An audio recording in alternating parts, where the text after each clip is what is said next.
Սպերջենի աստվածաշնչյան ընթերցանություն ամեն երեկո, մայիսի 8 Աղե բարեկամացիր նրա հետ, Հոբ 22-րդ գլուխ 21-րդ խոսք։ Եթե մենք ուզում ենք ճշմարտապես բարեկամանալ նրա հետ և խաղաղության մեջ լինել, ապա պետք է ճանաչենք նրան, ինչպես ինքն է հայտնում իրեն ոչ միայն իր բնության և էության մեկությամբ, այլ նաև իր անձերի հոգնակիությամբ։ Աստված ասաց. «Մեր պատկերով մարդ ստեղծենք» Ծննդոց 1 գլուխ 26-րդ խոսք։ Թող մարդն իրեն բավարարված չզգա, մինչև ինչ-որ բան չիմանա մեր մասին, որից առաջացել է ինքը։ Ձգտիր ճանաչել հորը, թաղիր քո գլուխը նրա ծոցում խորը ապաշխարությամբ և խոստովանիր, որ արժանի չես նրա որդին կոչվելու։ Ընդունիր նրա սիրո համբույրը և թող մատանին, որ նրա հավատարմության նշան է, մշտապես մատիդ լինի, սեղան նստիր նրա հետ և թող սիրտդ ցնծա նրա շնորհքով, այնուհետև առաջ շարժվիր և փորձիր որքան հնարավոր է շատ բան իմանալ Աստծո որդու մասին, որը իր հոր փառքի լույսը լինելով,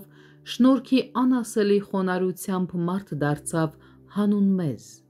Ճանաչիր նրան որպես հավիտենական Աստծո և միևնույն ժամանակ տառապող ու սահմանափակ մարդու։ Հետևիր նրան, երբ նա քայլում է ջրերի վրայով աստվածային քայլվածքով, և երբ նա նստում է ջրհորի մոտ մարդկային հոգնածությամբ։ Մի բավարարվիր, քանի դեռ բավականաչափ չես ճանաչել Հիսուս Քրիստոսին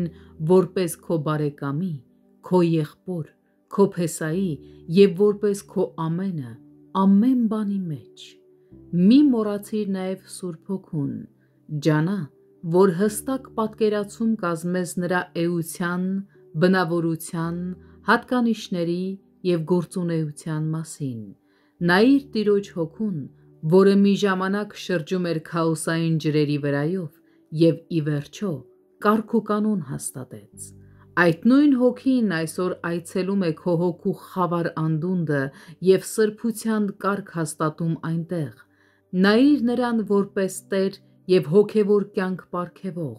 որպես լուսավորիչ և ուսուցիչ, որպես մխիթարիչ և սրբագործող։ Նայիր, թե ինչպես է նա որպես սուրբ օծություն իջնում Տեր Հիսուսի գլխին, իսկ հետո հանգչում նաև քեզ վրա։